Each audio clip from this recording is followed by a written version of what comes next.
Hi, this is Phil, and I'm here to tell you all about the Capes and Lunatics Patreon. Get early access to all of our interviews, including the monthly Chichester chats with writer and comic book legend DG Chichester, new episodes of classic Capes and Lunatics shows, including The Quantum Zone, This, That, or the Third, and many, many more specials, all completely uncensored. Access starts for $3 a month, full video when you pledge $5 a month. Check out the link in our show notes or go to patreon.com/capesandlunatics. Hope to see you there. Look up in the sky. It's a bird. It's a plane. No, it is the Electric Mullet. Hello, kids. Welcome back to another week of your, well, I was going to say, your second favorite Superman podcast. All right, Eddie. Anyway, I am Phil.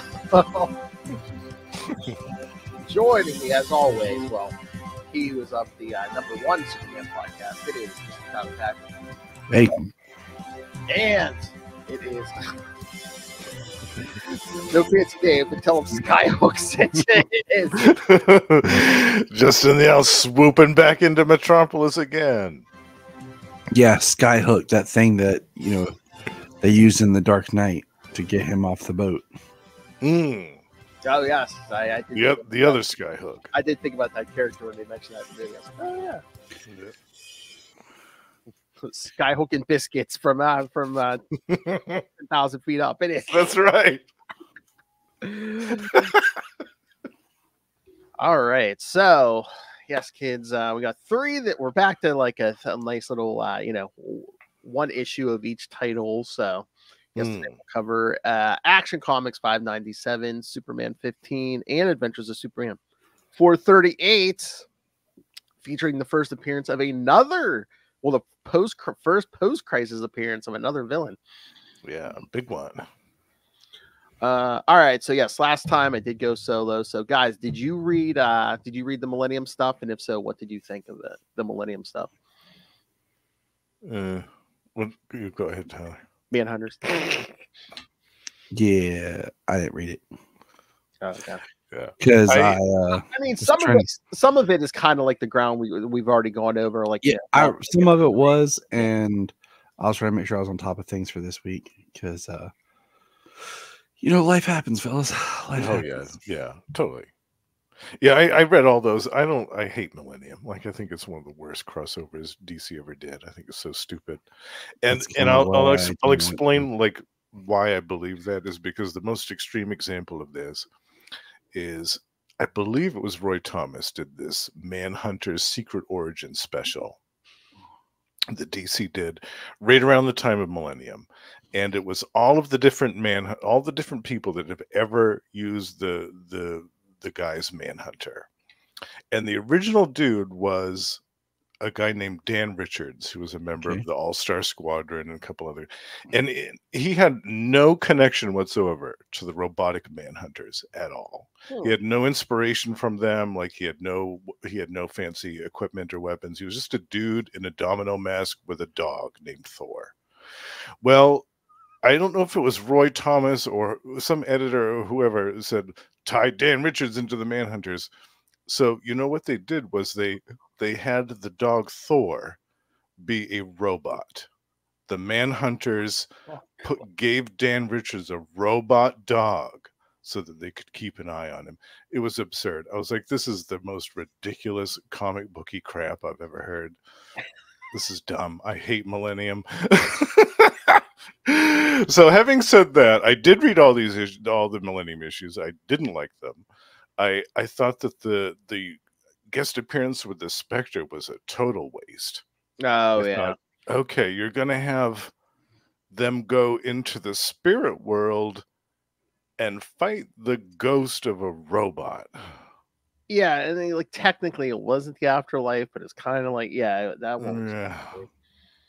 So we're getting into Starscream's ghost territory here. I'm sorry, readers, that's a bridge too far for me. I can't deal with the soul of a robot stuff. Like, nope. So that was a waste of a Spectre guest appearance for me. I did not like that. I liked John Byrne's art. I loved his rendition of the Spectre, but I thought the story was dumb. So, yeah, that's really, really all I've got to say about Millennium. Pretty much. I mean, it's enough facts, but yeah, I mean, yeah, again, and it's like it was. I mean, the one Superman issue, how Jordan guest stars. I mean, it was all right, but I think it was okay. The Byrne art kind of saved that more than anything. Yeah, but more than else, and I've said it before on the show, I hate what they did to Lana Lang during the the Millennium stuff. I hate what they did to Lana Lang. I do too. It's terrible. It's terrible character assassination. So that's another reason I don't like Millennium. So I'm glad we're done with it. I'm glad we're moving on from it. See, Phil, secretly, the truth is, Justin just saw that we were doing Millennium and was like, screw this. And I figured that was what you both did. No. I just had something else come up. But no, I did read them all. I read all 5 of them. But yeah, I mean, the whole Lana thing, I mean, we always joke about Byrne, you know, like sexualizing women and stuff. But I mean, yeah, that seemed a little too far, you know, just. Yeah. I mean, the whole, you know, she was used by the Manhunters and all this, and you know, I don't know. That's just for me. That just kind of took it a step above into. Here you go. Kind of took it into. Your mother's a whore. Territory. Yeah, exactly. The only thing I liked about all 5 issues was her going crazy and running over and ripping Clark's shirt off. On the day he does not watch under his shirt. I love that. That's the only part that redeems this is her ripping his shirt off, because I would have done the same thing. And then she jumps out the window. I would have done that too. But you wouldn't have been able to fly though.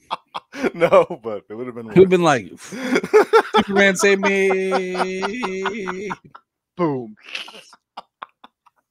Oops. I guess he was busy. And then the last issue, really, it was hardly a Millennium. I mean, it was like the Gangbuster one where he fights Combator. Oh yes, I did like that one. I'm sorry. Yes, I did like that. Yeah, we needed that to set up. I did like the story. Yeah, some of that too. Yeah, because I did like the storytelling in that where they kind of did the parallel where here's the actual fight and then here's Lex's version of yes. Yeah. Here's the doctored version. Yeah, I liked that issue actually. Yeah, that was really good. And the art was tremendous in that. Yeah, it was fantastic. I mean, that was a good one. It was basically a Millennium issue in that Lex talks to one of the new Guardians. There we go. There's a Millennium.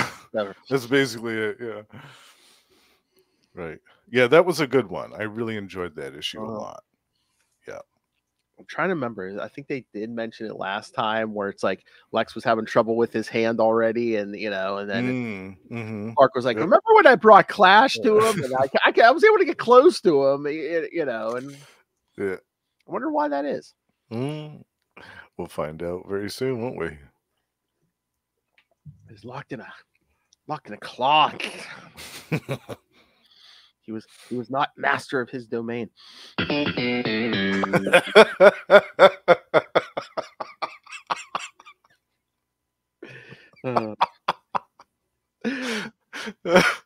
All right.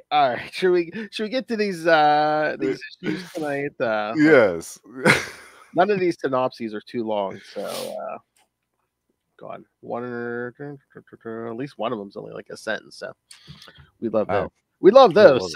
Yeah, nice. All right. So yes, we start with Action Comics 597 from February 1988. Visitor, writer and penciler again, John Byrne. Inkers Leonard Starr and Keith Williams. Colorist Tom Zayuko. Letterer John Costanza, and editor Mike Carlin.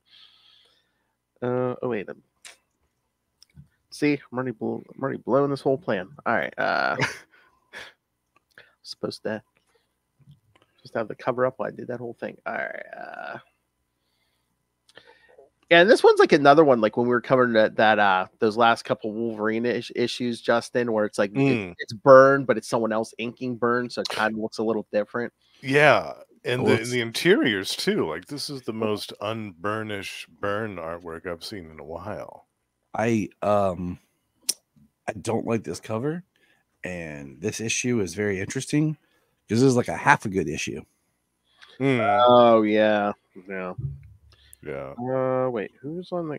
Oh yeah, Burns. It's saying Burns the cover artist, but that does not look like Byrne. That looks like it almost looks like Kurt Swan or something. It does. That's what I was going to say too. And some of the interior art too looks like Kurt Swan. Yeah, I wonder if it's Leonard Starr. Yeah, I was going to say that has to be because of one of the features. Yeah. Yeah.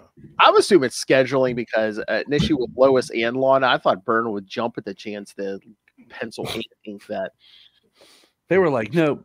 They're like, Johnny Byrne, calm down. But I want to talk to girls. They're like, bro, calm down. Bro, save it for She-Hulk. Oh. Yeah, right. You'll have She-Hulk in another year. You can let it all loose on that.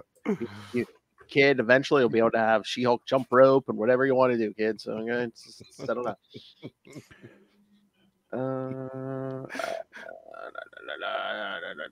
Hold on, I think.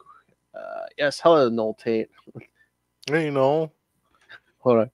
That cover, ladies. There's enough Byrne to go around. He knows what's up. Maybe that's what it was. Maybe it was.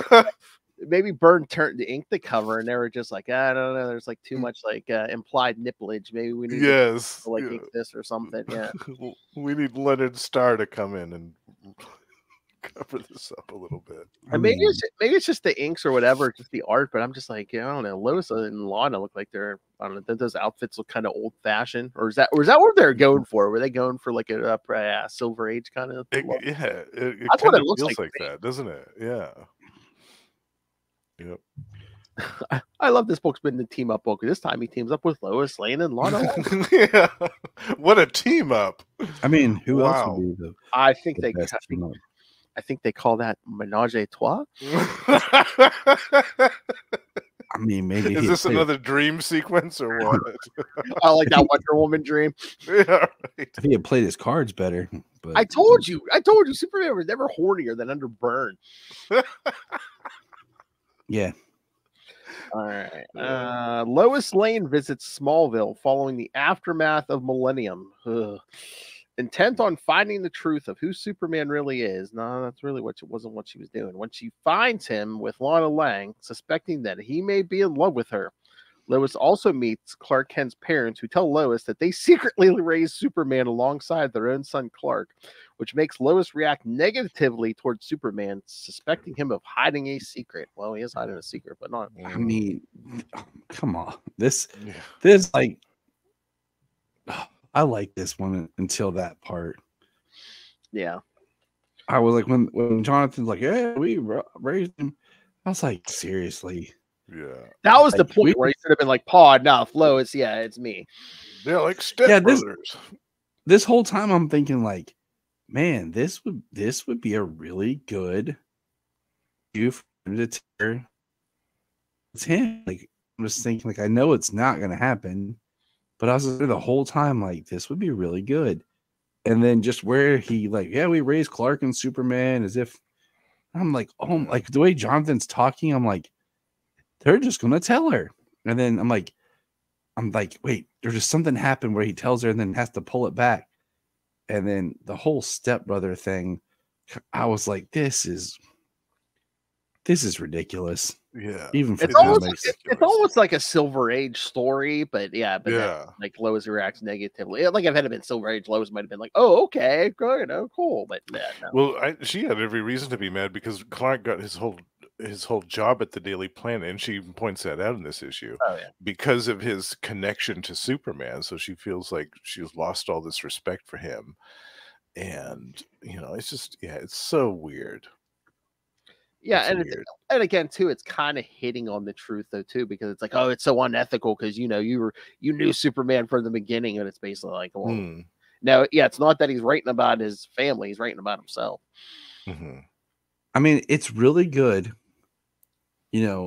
up until page 8, and then you turn the page when Jonathan and Martha come in, and they start talking, and I thought they're gonna kind of lure her into it, and then say. But no, whole page. Oh,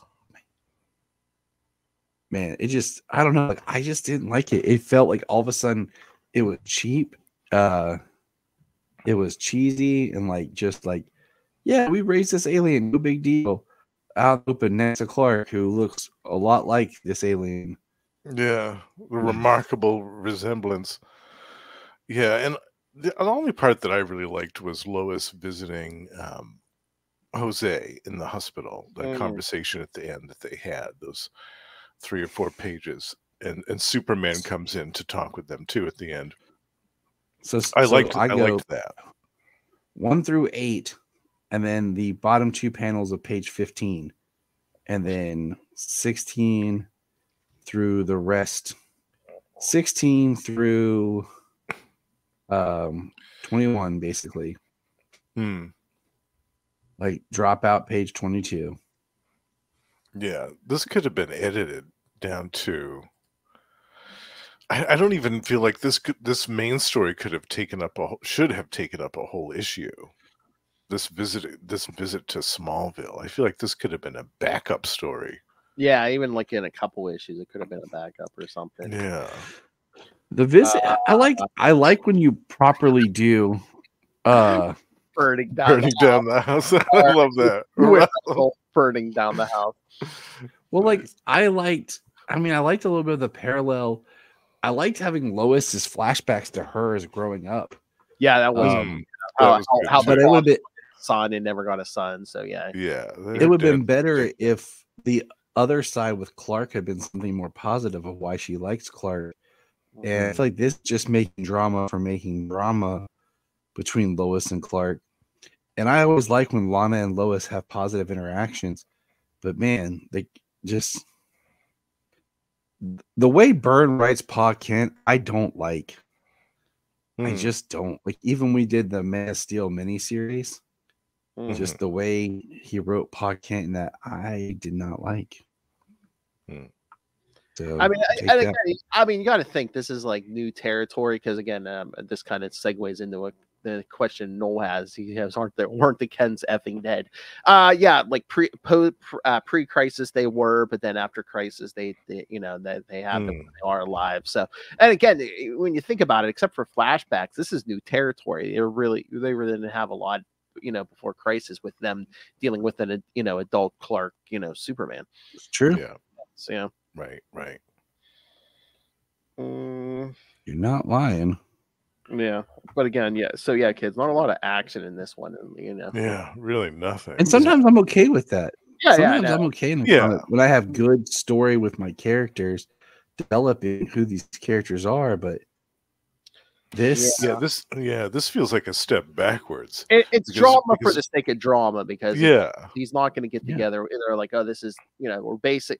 If we go just by after crisis, we're only like a year or two into this, so they're like, they're not getting together yet. Yeah, I don't know, because now Lois has to like regain her respect for Clark all over again, and she's second guessing Superman now because she thinks of his connection to Clark all the time and all this stuff. So it sets the whole overall narrative between Lois and Superman and Clark off to a weird beat, I guess you could say. It's strange. I don't get it. I mean, they did blow the bet. They could have done. Superman could have walked into that hospital room and said, "Hey, no way, Jose."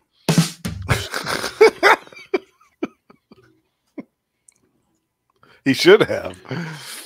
Yeah, but how do you threaten a guy like in a body cat? I mean, the best would have been like the best way to end this issue would have been Clark showing up at the hospital. And then in the last panels they're leaving, Clark pulls Lois to the side and just tells her, I have to tell you, and he shows you Superman. Look, let's just get there, people. Okay? Because this just, like you said, this just did this. We'll get there eventually. When was it? Was it 92 that was the big reveal? Was it 92 or 93? No, it might have been before that because 92 is the death. Was it like maybe 91? It was close around the death, I thought. Like it was within the same year, I thought. Here, let me look because it's like God. I'm gonna look because I still remember that cover too, with her with holding the glasses, pulling the glasses off, the shocked look on her face. Yeah, that was a big one. Help if the app wasn't giving me issues. All right. But yeah, Action again, Comics. It's drama. 662. 91, I think 91. Yeah, that I'm gonna double check here. But yeah, we'll sounds keep about talking. right. 91. Yeah. And also, we'll see. This is another thing that Tyler mentions before: the inconsistency with Lois's hair color. Mm-hmm. In this issue, it's this brown, lighter brown color, and then I think it's the Superman issue, it's back to that auburn color, that reddish auburn. Tyler, of course, is correct. Yes, Action Comics 662 cover there date. It is. Cover date of February 1991. Yeah. And look 91. At her hair there. That's when we got the long hair, but like they started making her like a redhead. Yeah, for some reason. Brownish red. The auburn again. Yeah. Yeah, that is a good cover. Yeah. Look, comics, man. One of the things is you have to rely on colors to help tell your characters. And I mean, it's the way that Lois looks in this, she doesn't look like Lois. Yeah, she doesn't. Yeah. Well, again, it's like from issue to issue, from title to title. Yeah, that her look kind of like fluctuates too. So again, sometimes she has brown hair, sometimes she has darker hair. Right. I do like that conversation she had with Lana, where Lana's basically like, "Yeah, Clark's in love with you. You know that, right?" Yeah. See, I like that. That was good. Yeah, I wanted to see more of that stuff and less of the whole, oh yeah, Clark and Superman are basically stepbrothers. You know, that's stupid. I just say it. Yeah, it's stupid. Yeah. How dare you bring this stupidity comic into our house, Phil? Yeah. Well, again, we're just going in order. I can't.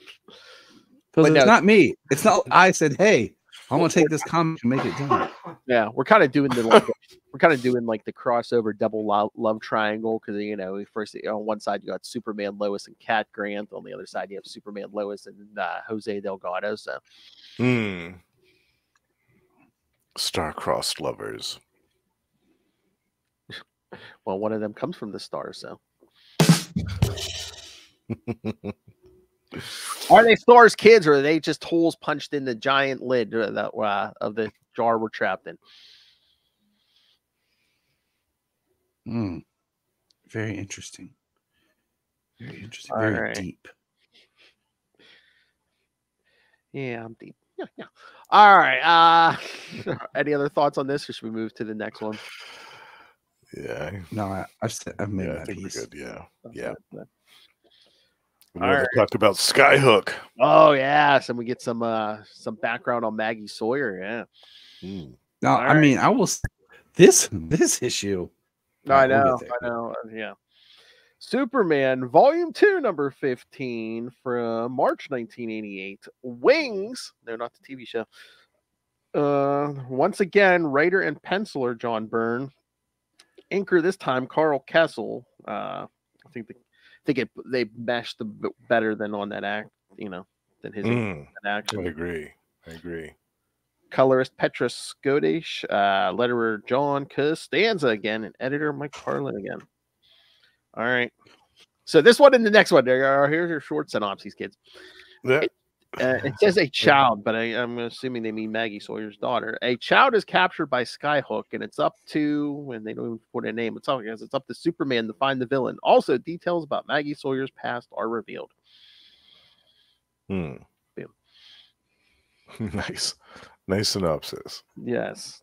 Good. Shorter. All right, so open my issue here. So where was Maggie Sawyer? Was she introduced in this series? Like this was her? I remember what was it? The Bloodsport issue? I think that was experience. Yeah. That's right. Okay. So all this stuff that we're learning about her is new. Like there's no there's no pre-crisis or anything. Yeah, pre-crisis stuff. She's new. Yeah, brand new. Yeah. So yeah, thoughts on this?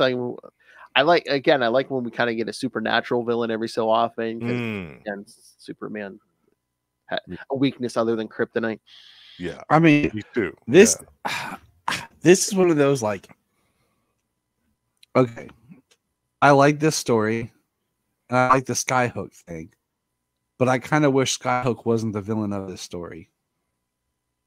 I kind of wish that it had been a different villain. So, because we're focusing so much on the Maggie Sawyer, like, I would have liked a little bit more interaction between her and like her husband, like trying to find their daughter, and then some other type of villain that had kids or had taken the kids. And then I think another issue with Skyhook, because like the villain was just weird and creepy, and I would have liked just more of the villain. So it's like I want more of the Maggie Sawyer drama. So you want more of both, but not both. Yeah, both in the same issue. Okay, yeah, right, exactly. Like, I just think it could have been serviced a little bit better had it been two separate issues where we could have done them, or a two-parter. I mean, maybe, I don't know, because then at the end, when we do meet her husband, and he's very indifferent about letting Maggie get to see her daughter, and I don't know. I would have liked more to that story. We do get kind of a sequel to this, though. We pretty much get everything you're asking for. In number 34. Yeah. Well, good. I was looking that up afterwards because I wanted to see how many appearances Skyhook had besides this. Yeah, after there aren't many. There aren't many. There's only like 4 or 5. After Exiled, he'll be back. Yeah. So we do get more of that story between Maggie and her husband and the kid and all that in the next appearance. But I just wonder if they had more room, Tyler, or if they didn't want more room for the Maggie Sawyer stuff. Because I mean, Justin, we talked about this on the Marvel side too. It's like, again, it's a late '80s book. They don't even come out and like say she's a gay woman. It's basically like, right. Superman's flying around. He's like, oh, it's too bad that people treat her differently, because then his thought gets interrupted. Because it's never explicitly said that Toby is her partner, her roommate. I think her roommate, and then there's the line one, I liked brief panel of her in what could be a gay bar. Like, if you really look at it, it's possibly a gay bar. That's what I was going to ask you guys. Like, he had not come out yet as a lesbian character when this book came out, because we're reading it, and I don't remember that coming in, any order, but there's the hint at I was an unfit mother. Well, for what? There's the hint at hold on, looking for the lines to just pull directly. Things a proper Catholic girl didn't even want to consider. I was confused in those days. There were things that happened in my head that I had been denying for a long time. Silly, I was nearly 30. I should have been coming to terms with myself, not looking for a new way to run.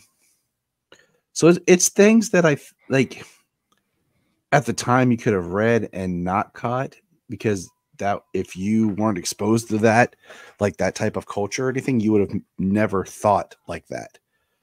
But having it be something that's common in our mind's eye now, we totally pick up on it. It almost seems like they wanted to have their cake, and they were just like, oh, look how brave we are for telling the story about this gay character. But meanwhile, they're like, oh, we didn't mention the word gay in case there's kids. I'm like, no, you can't have it both ways. It was the same thing with North Star and Alpha Flight in the 80s. They had all these allusions to his gay past and his identity and all this other stuff, but they never explicitly came out and said any of it. Yeah. Well, I told you when I talked to J.M. Mateus about his Captain America run. Remember Arnie Roth and his roommate? Oh, his roommate. Mateus said he goes, that wasn't my decision to not skirt. That was kind of editorial. So yeah. So that's I'm just wondering if they did it that way, Tyler, just because they didn't want to get too far into the Maggie Sawyer thing. And even as we saw in the early 90s, there was still a lot of anti-gay backlash to there's a lot of homophobic crap being hurled at the characters that did come out in the early 90s. I mean, wait till we get in a few weeks here at Action Comics 600, because Lex kind of like meets with Maggie Sawyer and says, "Oh, I have this info." You know, he's basically trying to. He doesn't come out and say it, but he's kind of saying, "Oh, I'll let everyone know that you're, you know." And she's like, "Yeah, go ahead." You know, she's basically like, "Yeah, you ain't gonna frighten me. Go ahead." Yeah. Yeah, I love it when she stands up to Lex. It's good stuff. Yeah. But yeah, I think Maggie's a good character. You know what I'm saying? Like, she's one of those characters that I would like to see done better. Because the best representation we've had like is on Smallville. So like, it's a character I think it would be really well served if we're doing a new Superman movie. Like, she's definitely one of those characters I'd like to see in the film. Yeah. To help fill out that world, you know. That'd be nice. Yeah. Yeah. I didn't think they did her very well on Supergirl. But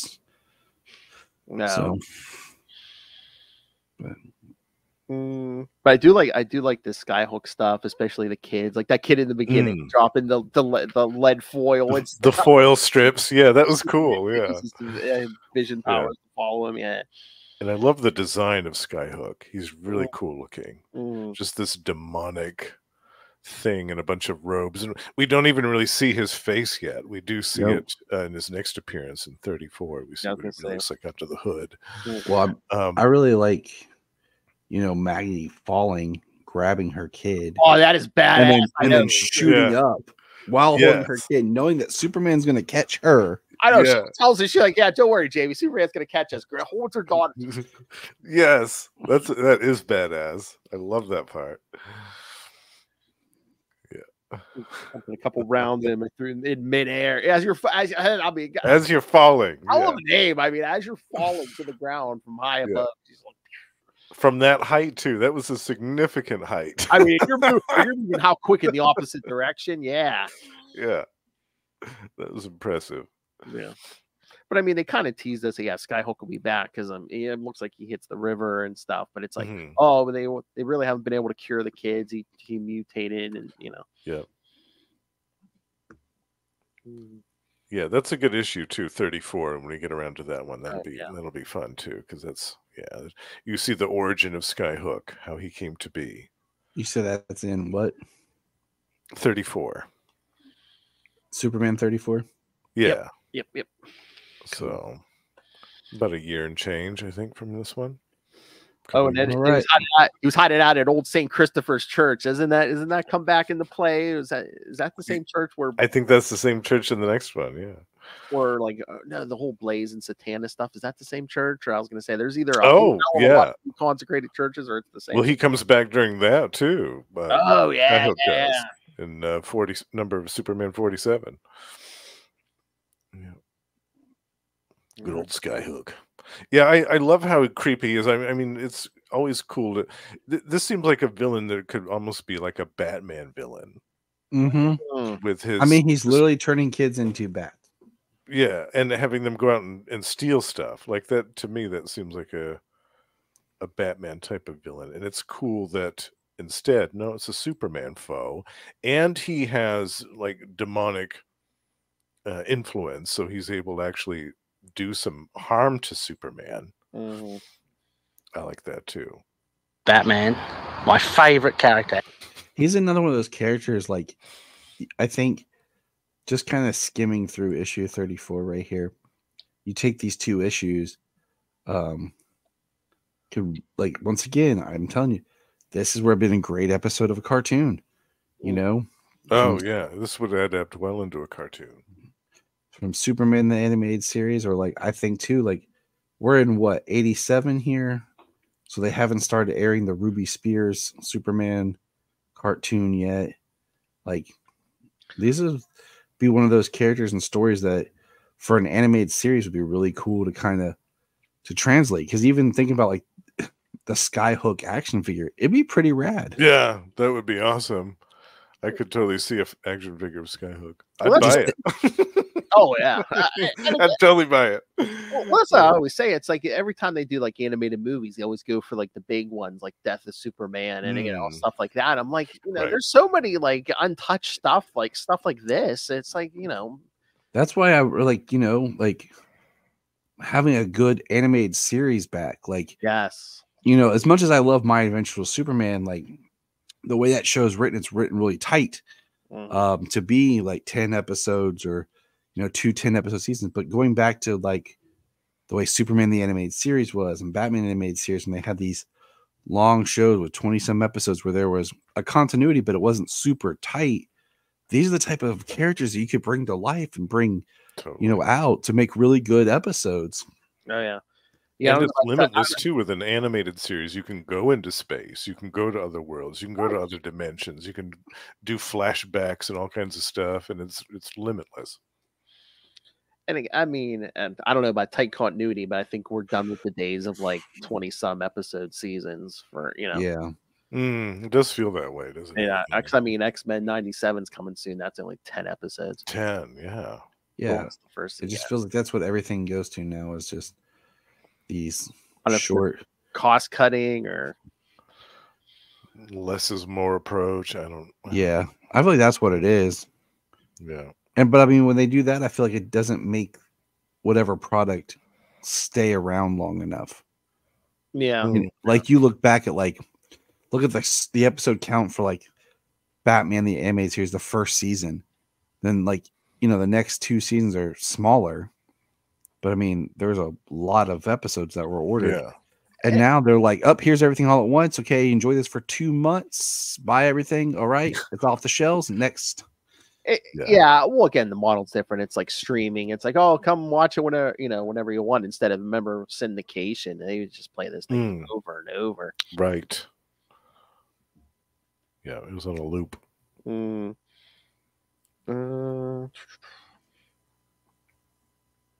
Yeah, this was a good issue.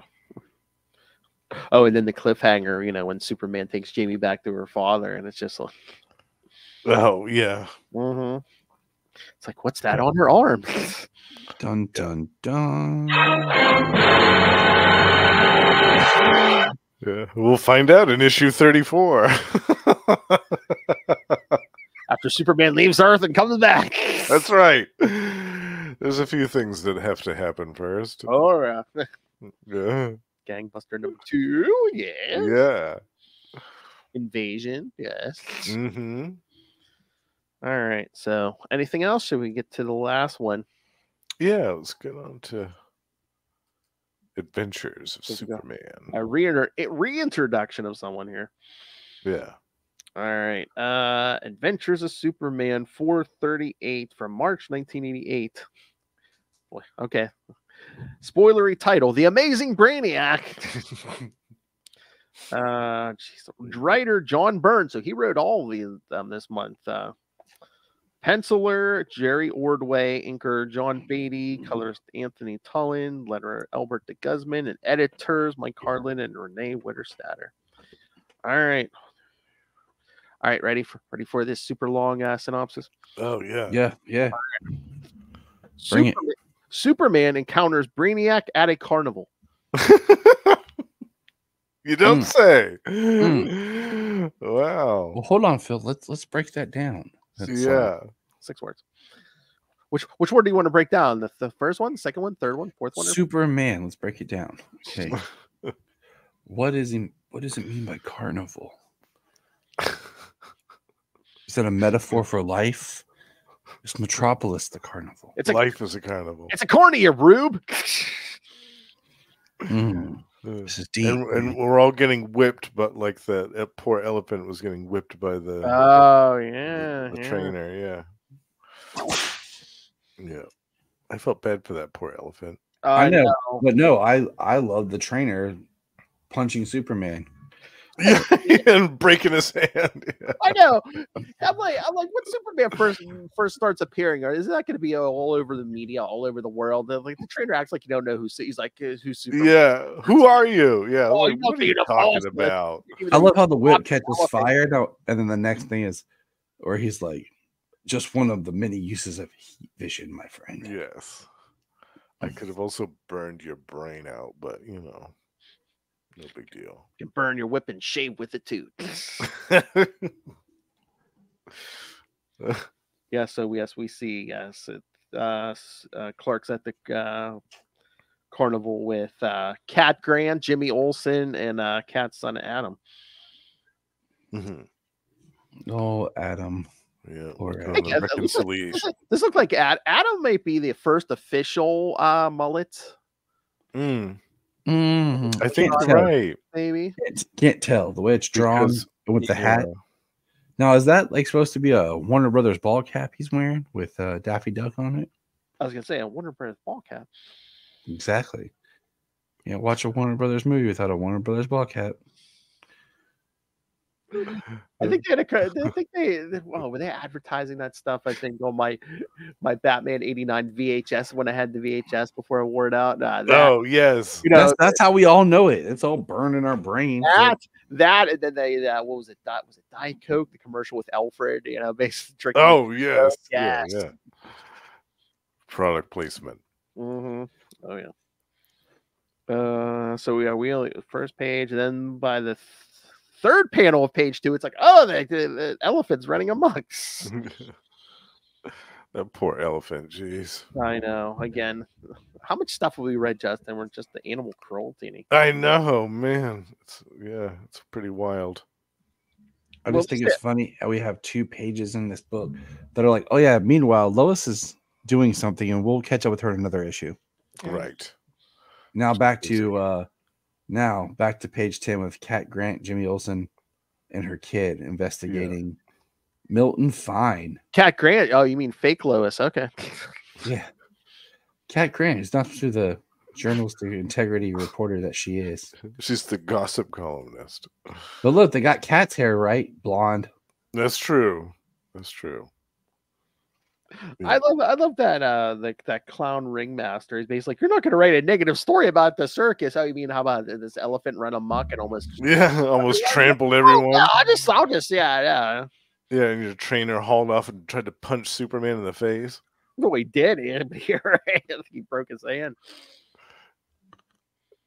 But I mean, I don't like the abuse, but I do like that they actually gave an excuse where it's just like, oh yeah, this elephant isn't just a dick. It's he's been abused. That's why. Yeah, that was nice. We're always on the side of the animals, people. That's the thing. Yeah. Well, John Byrne is a good animal advocate because he also had that story with the annual with Titano, which was a total like anti-animal experiment story.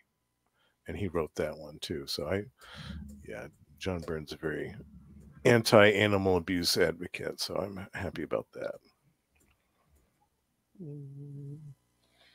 Oh yeah, then Cat hitting on Clark, and he's like, if only things with Lois hadn't been so messed up. Yeah. Now she thinks Superman's my stepbrother. I was gonna say, didn't one of you guys say, she can't notice they both look alike? Well, wait till Matrix shows up, because at one point she actually, there is a point where Jimmy Olsen gets a picture of Clark Kent standing next to Superman. Oh yeah, that's right. Yeah. I'm like, okay, that's a good cover for a secret identity, but as they're both standing next to each other, don't you notice a resemblance? Well, that's because and like they did this in some things where when they stand next to each other, Clark like slouches. Well, like in the Death of Superman cartoon animated film, when he comes back, they have Martian Manhunter play Clark, so they make him a little bit shorter, a little bit more hunched, and his physical a little bit. Martian Manhunter makes him look a little bit, just more emaciated and stuff. And so that maybe Matrix did that too. Yeah. So standing next to Superman, there's a little bit more of a, I see it. Yeah. I see what they look. That's smart if you're using a shapeshifter. Yeah, have them make them look shorter. So have their voice be a little bit different. But I thought the whole Milton Fine kind of being possessed by the consciousness of Brainiac and was interesting. Like, Yeah. And like I've always been kind of like, I don't know how I feel about the whole Kalu, for Brainiac's origin, and of course Brainiac does have a convoluted kind of origin now from even when like they try to clean it up, you know, the whole planet. But I mean, I kind of like that just because, like, I mean, it was good on the animated series, but it's like, well, you know, he came from Krypton too, and I'm like, don't make everything Superman fights from Krypton. yeah, I Yeah. agree. Yeah, that's unnecessary. You got Zod, that's good. You got Zod, you got Doomsday, like right, good enough. Yeah, I had to make my peace with Doomsday, you know. So that like Phil said, like you just get tired of like everything's that's bad comes from Krypton. Everything he fights is Krypton. Yeah. Unless you turn the planet Krypton to it was a horrible place with horrible people, and somehow, you know, Clark being raised by the Kents made him a good person. But you know, well, they did that too in the Silver Age with the Phantom Zone, like that legion of villains that were all exiled to the Phantom Zone. That were from he had like this limitless supply of Kryptonian villains. He could pick out of the Phantom Zone to beat up everything. Yeah, I love this Utopia, man. They had no shortage of villains to lock up in that Phantom Zone. Yeah. Yeah, we need another Kryptonian villain. Oh, let's go to the Phantom Zone and pluck one out. But I was going to say, this thing with Krypton being a bad place is kind of ringing a bell to me. Bendis. Did you guys enjoy on page 14 where Clark goes to get food and ends up meeting the bearded lady? And yes, I love that. Yeah, and he looks like Jay Leno. It took me a minute to realize, like, who does he look like? But yeah, he looks like Jay Leno. The jaw is way out of sight here. Yeah, and then like the next panel, he just like does not look like him either. No. Yeah, but I do like the parallel here where like they're both having the headache and everything, and yeah, he chooses just Superman. He can't even fly. He can't even take off because he can't concentrate. Yeah, it's cool. Yeah, because like you said, Tyler, you have Brainiac's possessing Milton Fine, and then basically his powers are running amok. And he's at the end of it, you know, he's like in a padded cell, and they're talking about he created this other like conscious idea, as they state, part of his psychosis, his limited educational background did not provide him the necessary data for proper comprehension of what was happening to him. That dummy thought he was possessed by aliens.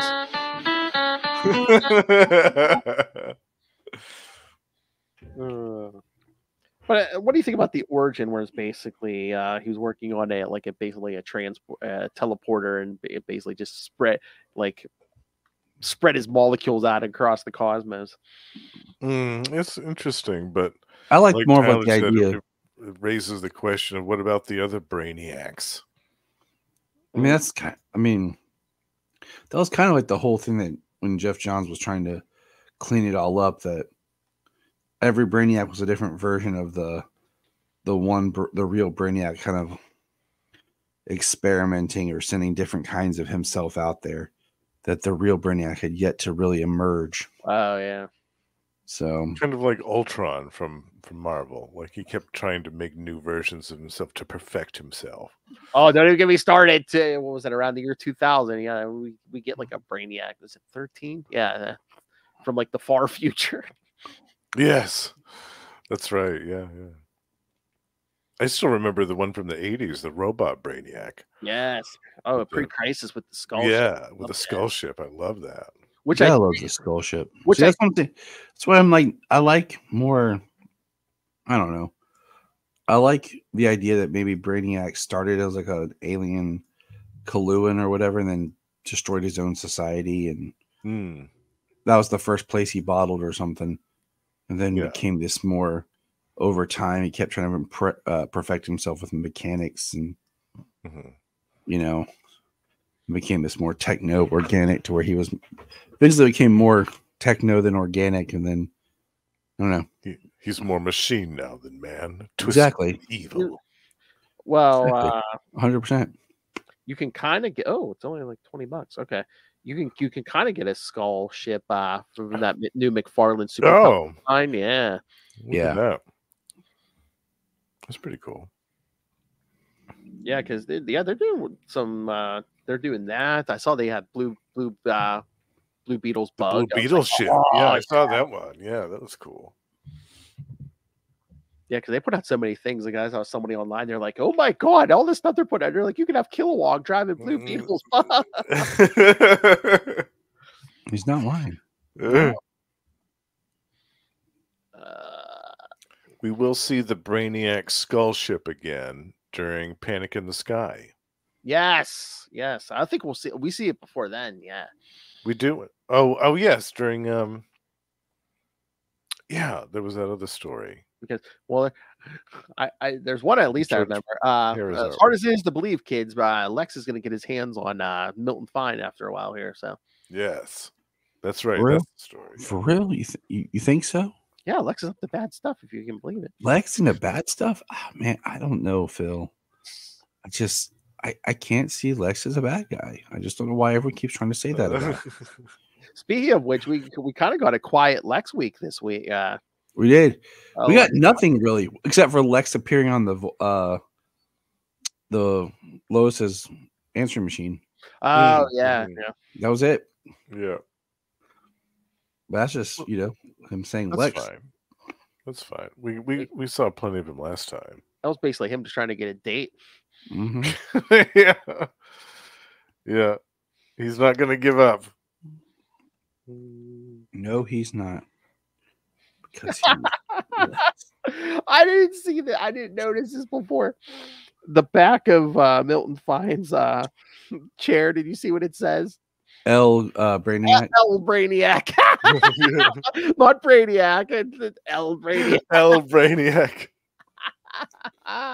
It's interesting because the consciousness that he takes on says, where is it? About, oh, I like that name or something like somewhere in here. I like that title. I believe. How did you address me when I become master of this pitiful world? He says. Yep, that's it. And again, it's like, Milton Fine had these like latent, I guess he was a mutant, maybe. Yeah, this was before the invasion. Before we their powers. So before we came up with the metagene, yeah. Which I don't know why they dropped that. I mean, that was like an explanation. It's like, oh yeah, well, if you're in some kind of cataclysmic accident, if you have this certain gene in your body, you might develop superpowers. Yeah, so I like that because it's like a twofold. Not only do you have to be in the accident, you have to have this gene and be in the accident. At least it's an explanation. Yeah. You have to have the two to get powers. There's certain characters I always hated when they would try to like lump them in like with meta genes, like the Flash. No, he doesn't need to be a meta like that. No. Yeah. He can just have his accident. I mean, come on. I mean, you need it for like Jay Garrick. I mean, come on, hard water fumes. Come on.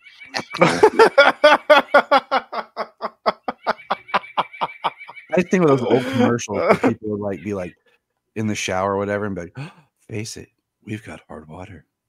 Yeah. I love that. I forgot about that for Jay Garrick. That's so funny. So what else is there? Oh yeah. Clark gave the bearded lady the foot long. Almost two. Oh yeah.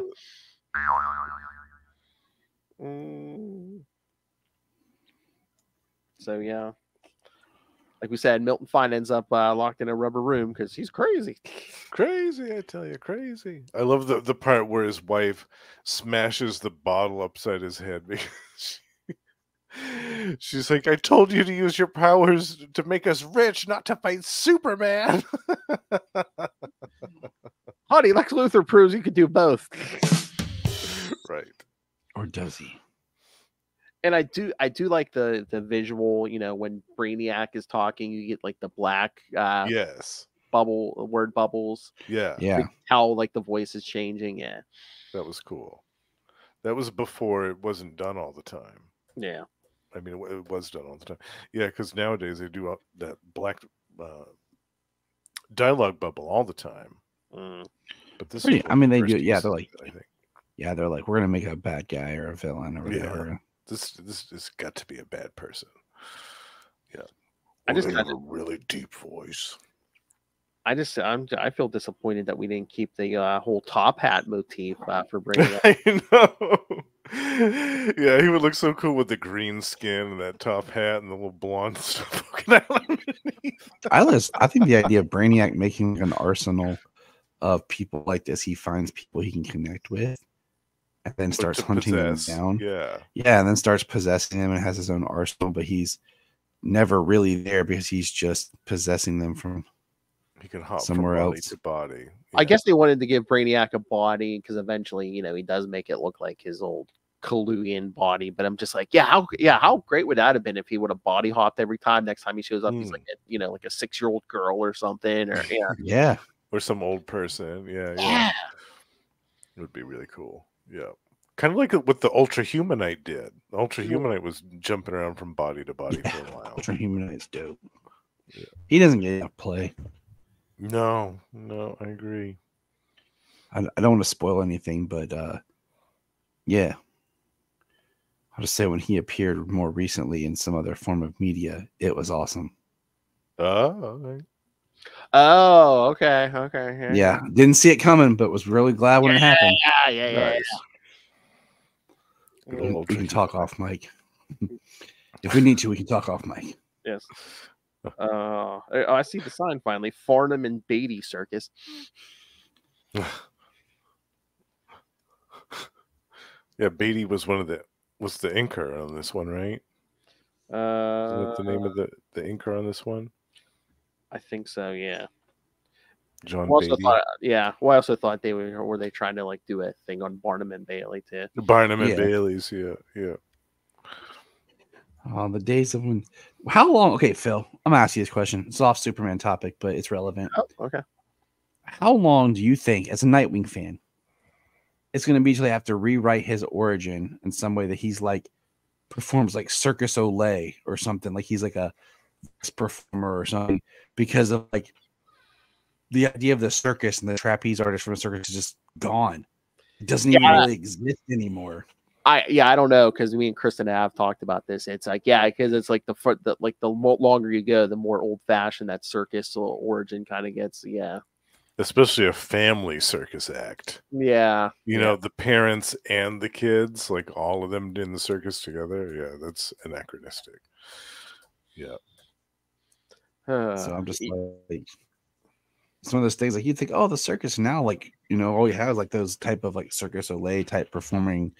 Or an Olympic, art. Oh yeah, eventually, like an Olympic athlete. Yeah, eventually, training for the Olympics or something. Yeah. I don't know. Thank you. Well, again, it's unless circuses are getting rid of the animal acts and stuff. It's I don't even think there are anymore. That's what I'm saying. So it's eventually you're gonna have to be oh, there were no animals there. I'm pleased about that. I never felt like these animals should have been forced to perform for our amusement.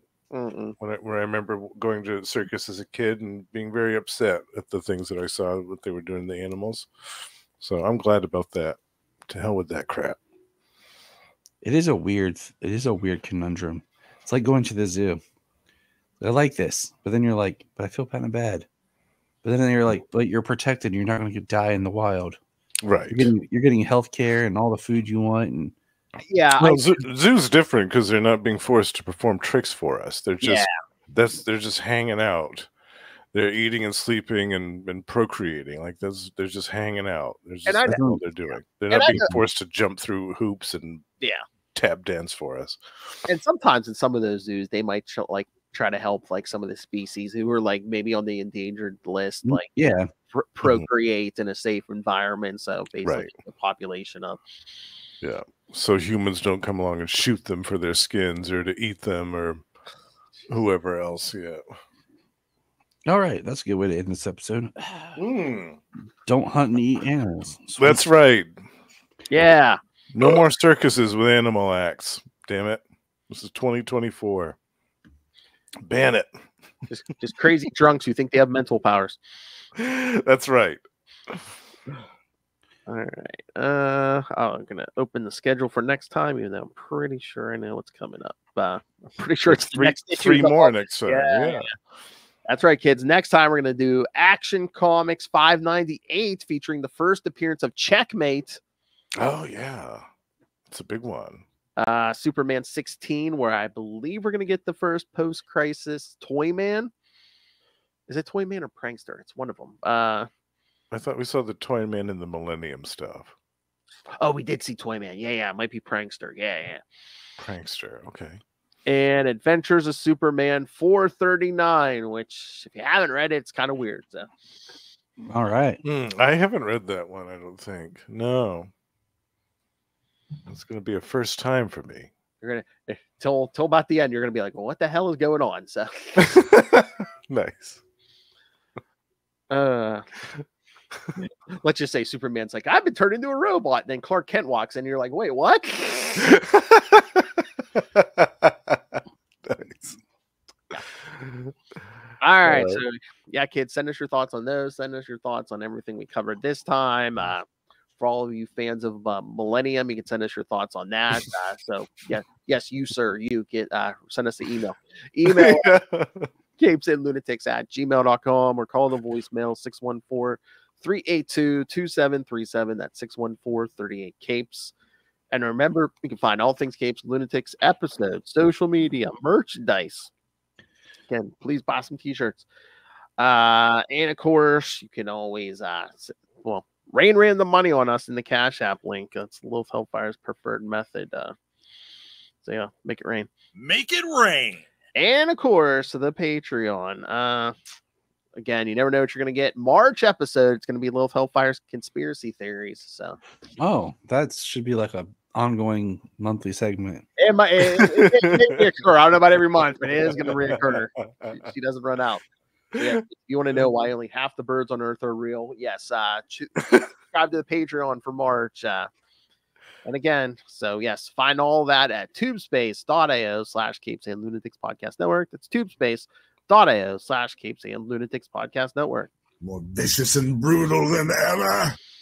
All right. And if you didn't get enough of a Superman fix here, Tyler, where can people hear you and Mr. James Cole? Yes, the Mr. James Cole, who we sadly missed tonight. He was going to try, but his dryer broke. No. You can find us on the Krypton Report, wherever podcasts are. We talk about Superman and all things DC Comics related. Well, tell him not to punch it next time. I know. I had other things to say, but this is, private. All right. And the new king of podcasting, Mr. Justin Niao. You can hear him here twice a month on Electric Mullet. You can hear him every week with me over on Capes and Lunatics, either doing Marvel Tales or X-Men Classics, talking something Marvel.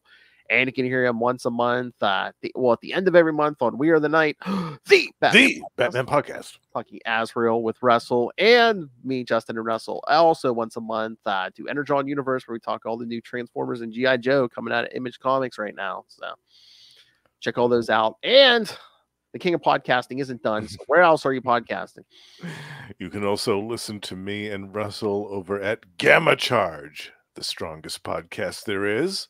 We talk about the Incredible Hulk and the Sensational She-Hulk every month. We also have a Patreon, so do check that out. And we are still cruising along with Gone the Form of Man, the Etrigan podcast, in which we're talking about DC's Demon, going all the way back to the 70s with Jack Kirby's classic Demon series, which we're covering in its entirety. And also, twice a month, we can be found with that high priest of Khonshu himself, Ray, over on Predator and Prey, the Yucha podcast, where we talk about the latest Marvel comics featuring Fox's Predator and the classic Dark Horse Predator comics.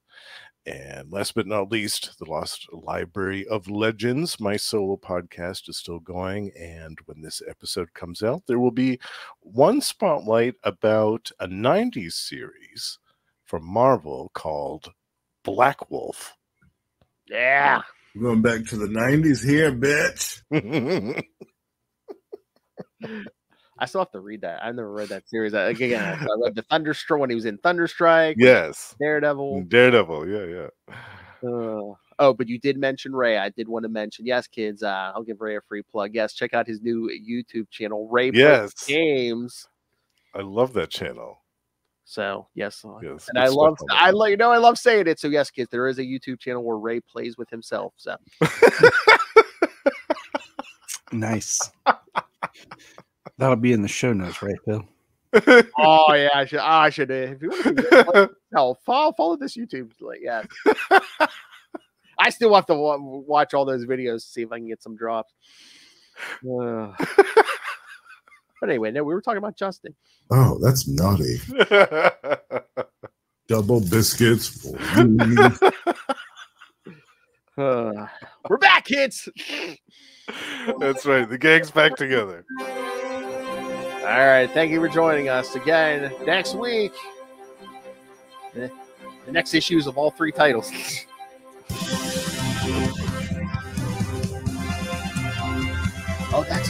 We're getting close to Action 600 next week. The Action 500. Yes.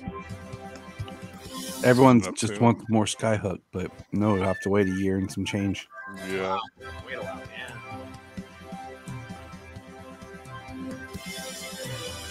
Is that everyone's favorite issue, the Skyhook one?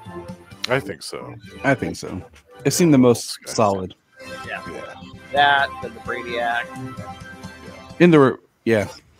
I think. The Action Comics definitely last. Yeah, thanks a lot, Byrne, for making Jonathan and Martha look dumb. I think that's the best ending we can go with. Good night, kids.